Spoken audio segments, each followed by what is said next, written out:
Okay. Exam 3. I think you all did pretty well. The average is like a 90 something.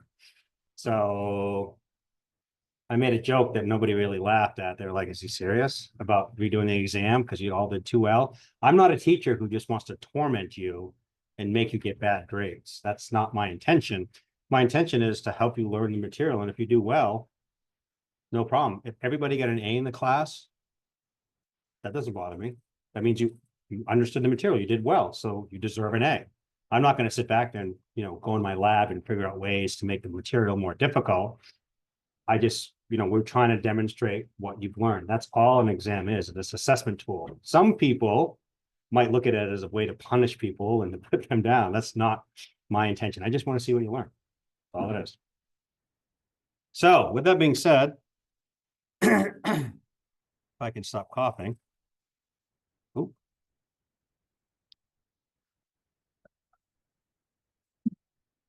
Let's start. Oop, that's not going to work.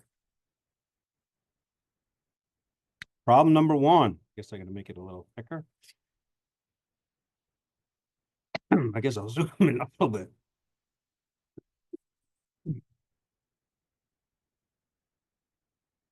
Try that again. Problem number 1. So we have a 50 horsepower.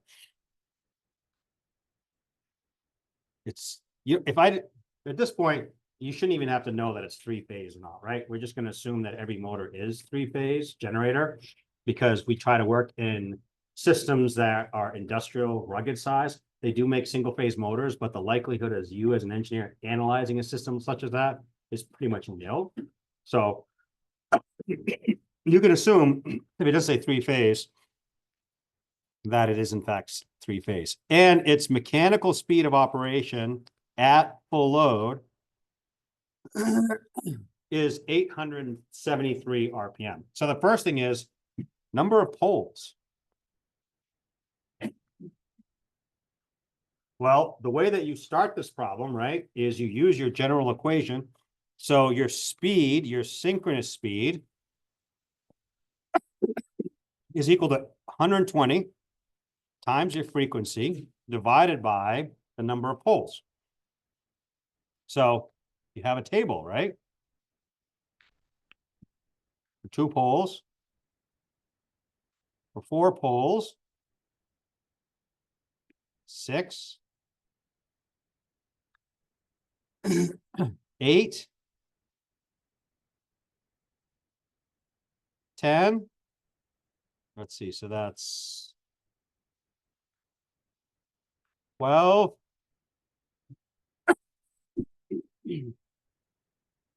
And I'm going to stop there because I'm disappointed. I don't have 873 on here. So I'm going to bring the test back to myself and say there's a problem with this test. It's not right because I don't see 873 on this table. So what do? Demand the test to be redone?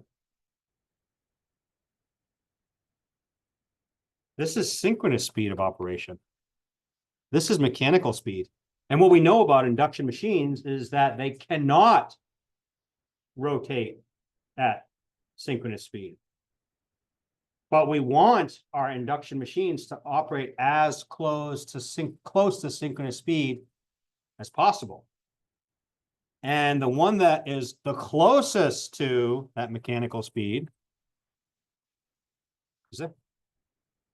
So the likelihood is that it's an 8-pole machine. If you would have said 6-pole machine, but maybe said it's a class, it's a NEMA design D, I might have given you extra points for that because you would have realized like, hey, the torque versus speed characteristics is pretty steep, but realistically, it's going to be an 8-pole machine. And then to get slip, and I'm not going to do all the calculations because you should be able to do this pretty easy. That is synchronous speed minus mechanical speed divided by synchronous speed. The rotor or slip frequency is F times your electrical frequency. This is where you start to have to think. So the speed of the rotor field with respect to the rotor. So now we got to start using our thinking hats on. this rotor is spinning around at 873 RPM. But for constant torque, we want our rotor field and our stator field to operate at synchronous speed. So this rotor field is running at 900 RPM. So from the perspective of I'm standing on the rotor shaft and I'm spinning around, I'm seeing something that's spinning around at a faster rate of speed. So the delta between the two, 900 minus 873, is what I see. It's analogous to a car. If I'm driving at the speed limit, which I always do, at 70 miles an hour, and somebody else driving by is driving by at 80 miles an hour, what's their speed? Well, if it's the speeds relative to the pavement, it's 80 miles an hour. But relative to me, I see that they're going faster than me, but they're not going by at 80 miles an hour, right? They're going by me, which my reference is I'm doing 70 miles an hour at 10 miles an hour faster. So it's just, what's the reference point? That's all it is. You're just changing your reference point. Then the speed of the rotor field with respect to the stator field, they spin at the same speed. So there is no speed difference. They're exactly the same speed. Then it says the speed of the rotor field with respect to the stator. The stator is not moving, but the rotor field is spinning at 900 RPM. So the reference is the stator.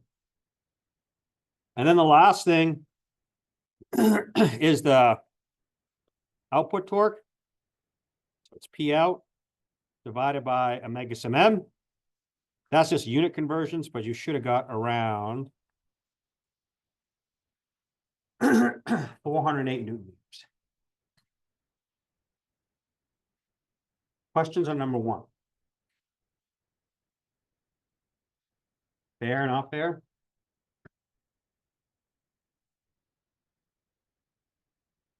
All right, number 2. A lot of information. 25 horsepower, 3-phase, 208 volt induction motor is supplied with 75 amps at a 0.85 power factor. So the fact that it's 25 horsepower, I don't really care about because I'm telling you what the input current is. So I'm going to neglect that it's rated for 25 horsepower. That doesn't mean it's operating at. So the first thing I do is I start to draw a power flow diagram. And V in is equal to square root of 3. Sorry, not V in, P in, or S in. We'll call it P in. Square root of 3 times my voltage times my current, which is 75 amps. And that would give me my value of S. But now I multiply that by my power factor, and that's the actual amount of real power going into the machine. If I don't include that power factor, then it's S. But including the power factor, it converts it to P. Because by definition, power factor is P over S. So P is equal to my total power multiplied by my power factor. Okay. Now I start dropping power. So the first thing I'm going to drop is my stator copper loss. Then the next thing I'm going to drop is my core losses.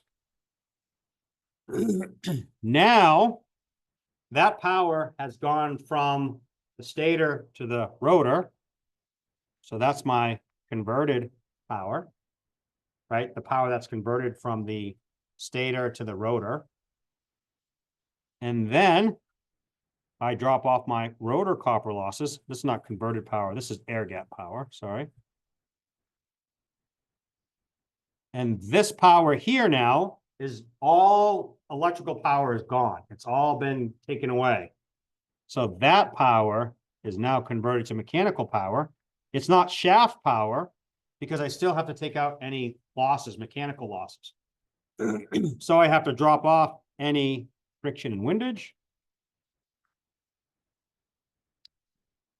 And that's my PO. So literally, problem number A, solve for P air gap.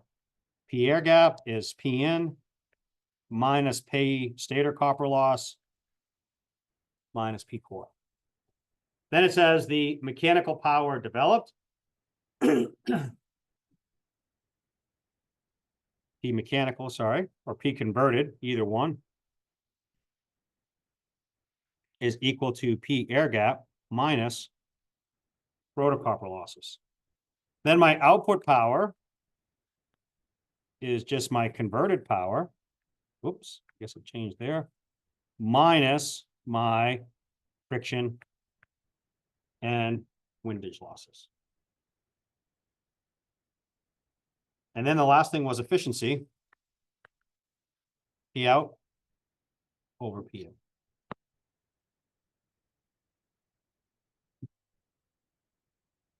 Any questions on number 2?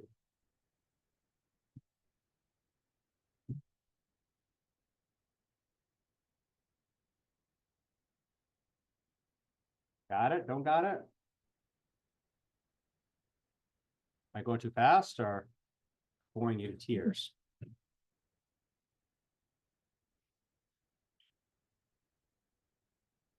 mean, feel free to pipe up, but the last problem we have is number 3. So there's a bunch of information, but more importantly, there's an equivalent circuit. R1, JXM. Oops, I forgot X1. Sorry about that.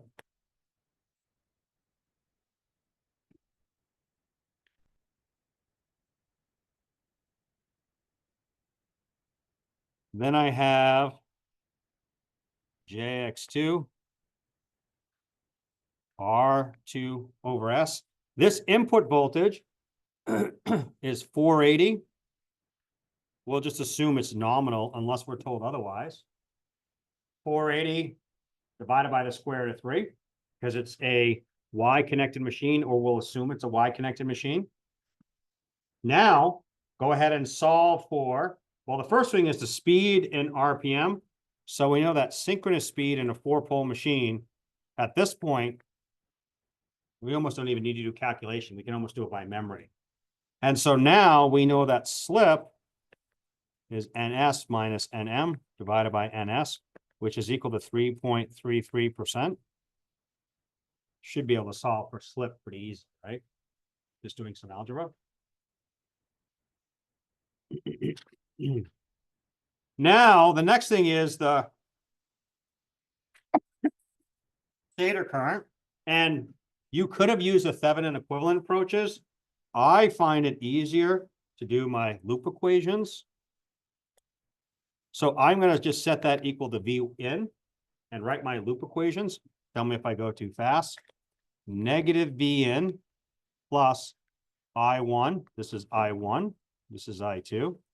Times R1 plus J X1 plus XM minus I2 times J XM. That's going to equal to 0. And then I do my other loop, which I have negative I1 JXM plus I2 times R2 over S plus J times XM plus X2. That equals 0. If you set it up to solve for matrices, right, and invert them, which hopefully you can do pretty quickly in your calculator, I'm just going to pull out I2 because I don't actually need I1. I1 is equal to, or I2 is equal to 116.3 at an angle of minus 26.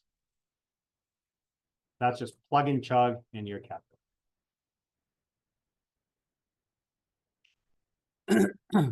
Now, once you have that, and actually also we have I1. Where's my I1?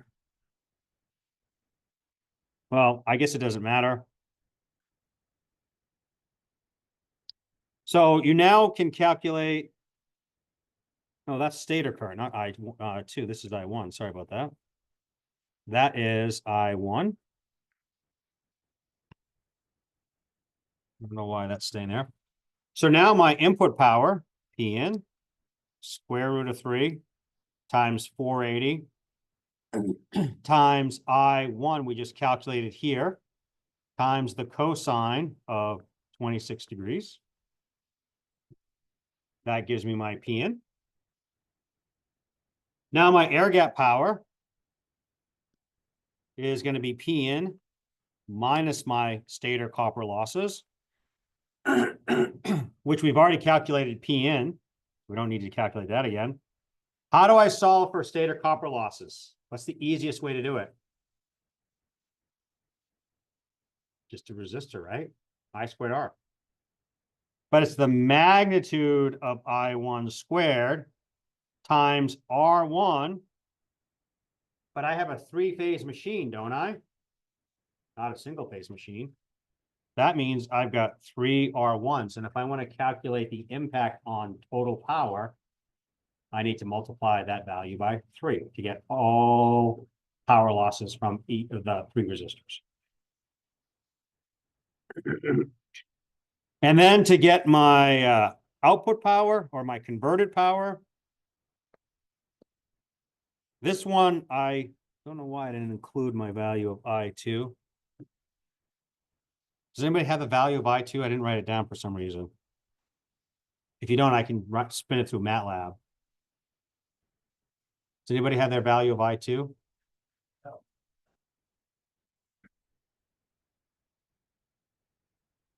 Negative what? Anybody else get that? Okay. Yep. So 107.9. So my converted power is the power that's converted from electrical to mechanical is going to be my air gap power minus my rotor copper loss. Just doing it with, you know, basic electrical engineering equations. So that's my air gap power, which I just calculated, minus 3 times I2 now, because that's the current actually flowing in the resistor circuit. And it's not R2 over S, it's R2 at that point, right? The other option, if you really wanted to make it easy, because that one is our power flow diagram, you could have just said 3 times I2 magnitude squared times R2 times 1 minus S over S. That works as well, right? Because that 1 minus S over S is what the equivalent mechanical power would be. So either one of those would give you the same calculation. Either works. So now I got converted power. Now my output power. Well, this is output power, not this is converted power. So my output power is converted minus any rotational friction losses, that type of stuff. So that's the only thing you need to get from your mechanical engineering friends is I need to get what the mechanical losses are on the system. An electrical engineer, you know, you don't have a way of calculating those. That's based on friction windage or friction losses, which are bearings, which I don't know, maybe there's a science or there's calculations that you can calculate those. But then also windage losses, like again, what the density of air is flowing over the shaft. I don't know how a mechanical engineer would calculate it. My best guess is that they would run a test and they would measure those results that way. But I could be wrong. I don't know. Is that what they do? Do you actually calculate friction losses with bearings? Do you calculate them by hand or you just measure them? I think there's probably a way to calculate it, but it includes like fluid dynamics. Yeah, it ain't easy. And it's different at different speeds too. Yeah. So it's not like one. Probably. Do a test. Well, even if you said I'm going to do it at full load, right? This is the rotational losses. That still would be pretty tough, wouldn't it? Yeah. Because it has to do with the temperature. Because whatever the lubrication is on the bearings has to be controlled at a specific temperature. And do they allow the bearings to get hot? Because once the machine's running, it's going to get hot, which means the bearings, you know, the temperature of the oil gets hot or whatever lubrication it is. So I would imagine they'd be like, you know what, let's just run it for 5 minutes and then just very accurately measure, have some sort of a dynamometer on the output, and then have the ability to measure it that way. And somehow is what I'm guessing that they would measure. That's typically because you know why? It's usually more accurate, right? In the real world, here's what the results are. You can do all the calculations you want, but you're assuming a lot of linearity and some assumptions, and so it would be pretty tough. All right, develop torque and output torque. So T develop is going to be the air gap power And again, you can use whatever equation you want. You can use air gap power or you can use converted power. But if you use air gap power, it's here. If you want to use converted power, you use that equation. And then my load torque is P out divided by omega sub F. Efficiency, P out over Pn. Now, maximum torque developed. This is a harder one.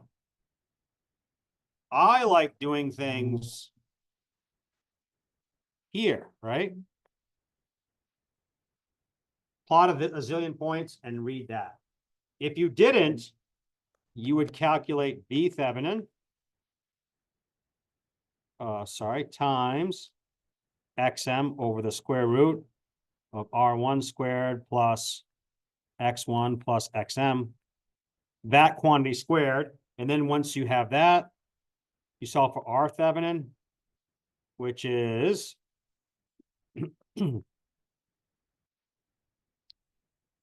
and then X Thevenin is approximately equal to X1. So the first thing I need to do is calculate the slip, the maximum slip, what value of slip that occurs at. That's equal to R2 over the square root of R Thevenin squared plus X Thevenin plus X2. That quantity squared. And once you have that, you can plug in for Tmax, V Thevenin squared over 2 omega sub S times the square root, or sorry, times, oops, I got that in too quickly.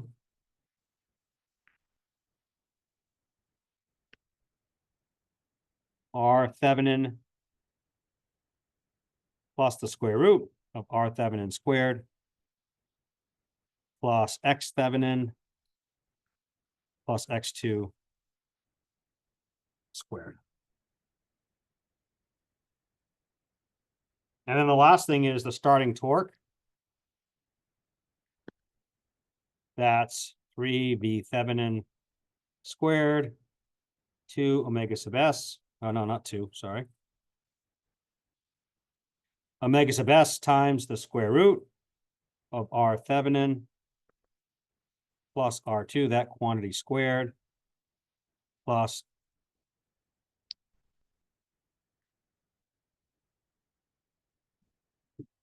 that was it. If you want to do calculations. If you want to do it like I did in MATLAB, here's Tmax, here's T start, which I found it easier to do that way. But I think most of you just did the Thevenin stuff and calculated that. So I was fine with that. But it would have been nice to check, right? If you do the calculations and then you get a result and then you plot it with MATLAB and they're completely different, it's a nice way to say, hey, something's wrong here. They should be the same result. They aren't. Well, what happened?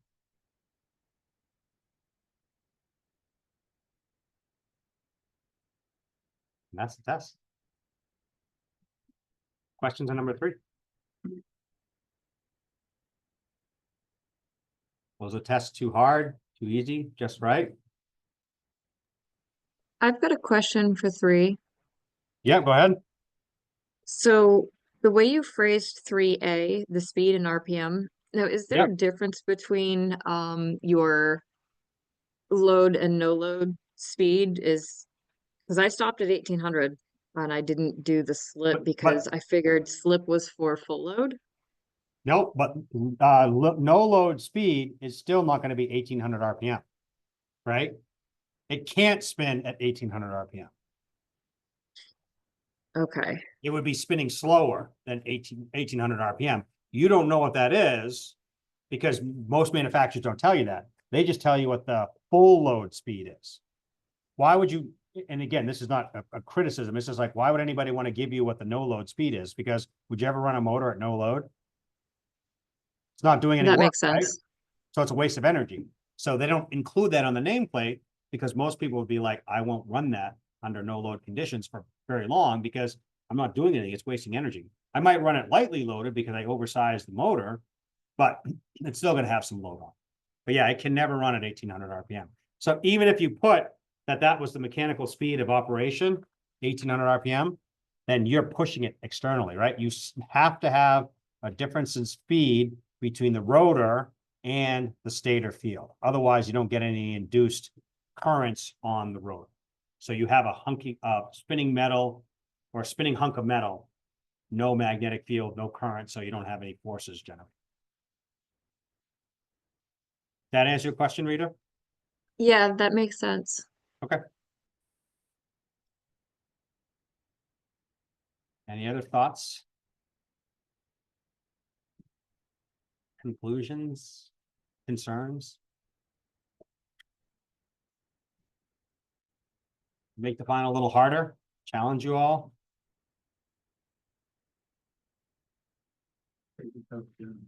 You take that what? Take it again? With no calculator or anything? Gotta up the ante a little bit, right? I can probably memorize it. You can memorize it? Maybe if there's something else. You see people doing this, like looking at their hands, like, why do you keep looking at the palm of your hand? You know, it's like, I'm not gonna remember it. That's too much. No, I'm kidding around because engineering, right? It's not about just getting the answers correct. It's understanding what you're doing. Because the likelihood of you seeing a problem like problem number 1 in real world is almost nil. But a problem might be, hey, engineer, whoever,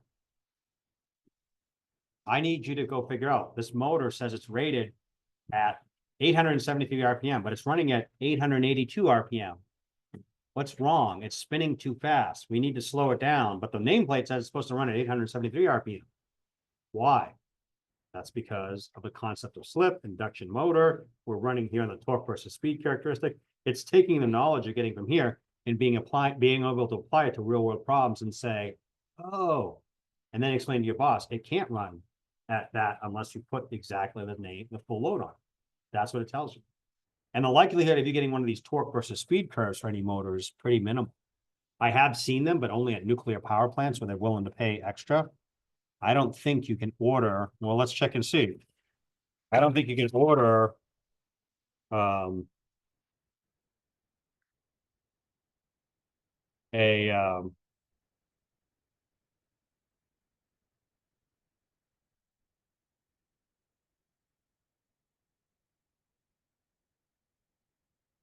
let's see if there's anything here.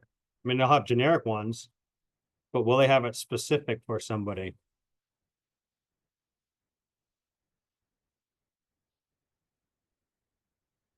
Yeah, I mean, I know we're doing a very quick look, but I don't see any manufacturer or vendor. I mean, maybe we can add that.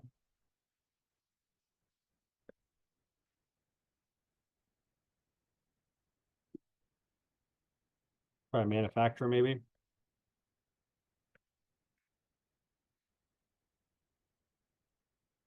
Yeah, I just don't see it. So they're very hard to get. They do every once in a while come up with them, but most likely if you can get the parameters, all those impedances reflected onto the stator side, you might be able to get that. And then you can create your own torque versus speed characteristics. But yeah, I don't see that information here. So that's it. Other than thinking about your schedule, right?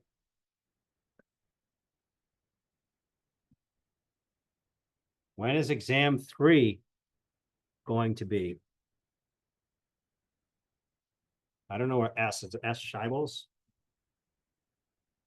This is the final exam schedule. As I told my earlier class, I have zero control over when and where the final exam is. Oh, it's in this room. Okay, perfect. Yep. So if when final exam schedule comes out and shows that, that's exactly when I find out. I don't dictate the terms when the exam comes out. Student records figures that out. So if you have any issues with the schedule, go talk to them because I have nothing to do with it. I just say, yes, I want a final exam, or no, they determine the schedule. That's my final gift to you of the semester, right? Because will miss seeing me so much over summer that you get one more chance to see me that break. You're welcome. You just have a class. This is awesome. That's, we can just see. Oh, no, it's much more fun when you're focused, and this is the way to guarantee it. Like, if we had 100% participation during class, maybe I could believe that, but What you're saying, if 100% of the class comes in during that period, you want to know like that. you think people from Portland are gonna drive in? Yeah. We'll see too. I don't think so, but who knows? You'll get them a ride there. Are we gonna do like a, Yes, on Thursday. and then what is the final? It's gonna be all new content, yeah. No, we're not gonna include power electronics, because I try not to have any exam questions on material that you haven't had a homework assignment on. And the reason why I do that is because I find that unless, especially for engineering stuff, unless you actually have a chance to practice the material, you don't really learn it and understand it until that time. It's the wrestling with information. So when teachers, what they do is they try to teach you, we try to present material is a better way to say it. The learning process happens with you all. It's going home and wrestling with it, thinking about it, but developing all those brain synapses to tie this to this, and then it makes sense. So that's what homework does, is it helps you learn that. I would prefer never have to give exams. I would rather just have all your stuff based on homeworks if people would work independently and do all that stuff. Because again, it has to show what your own value is, but that's impossible. And so what ended up happening is you have exams just to say, did they really learn it or no? That's, my wife went to a college for a couple of years and there were no grades. It was all just like an evaluation at the end of the semester of what you learned. And that's just based on discussion with people and observations. That would be great if we could do that, but that's sort of like that. Yeah. Yep. Huh? Business. No, this is not business school. Yeah. I'm gonna do business. Yeah, no, it was definitely not that. It was, I don't know. I never saw her grades, but it makes a big difference because she went to this school, which wasn't as prestigious as the school that she ended up going into. She went to Smith College, which is, and I don't know, this is not meant to be derogatory, but they call it the Harvard for women's schools. I guess it's like the top women's college.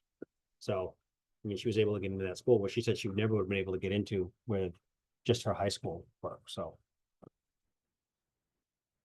take that for what it's worth. I don't know, but. So yeah, so we'll do a review on Thursday. Then we'll call it good. Any questions? Yes, sir. Are we gonna be able to have a sheet for the final? No, No. you can have 4 sheets. One for each of the exams and one more for the final, For single-sided or for? double-sided. So hopefully you kept your sheets from each of the exams. So you got 3 there. And then if there was content or something you didn't understand, make up a 4th sheet. I'm being a little flip, sorry, but it's true, right? You're not gonna have 1, you're gonna have 4. You can bring in as many other than 4, up to 4, or as few. So if you want to bring in 4, it's your call.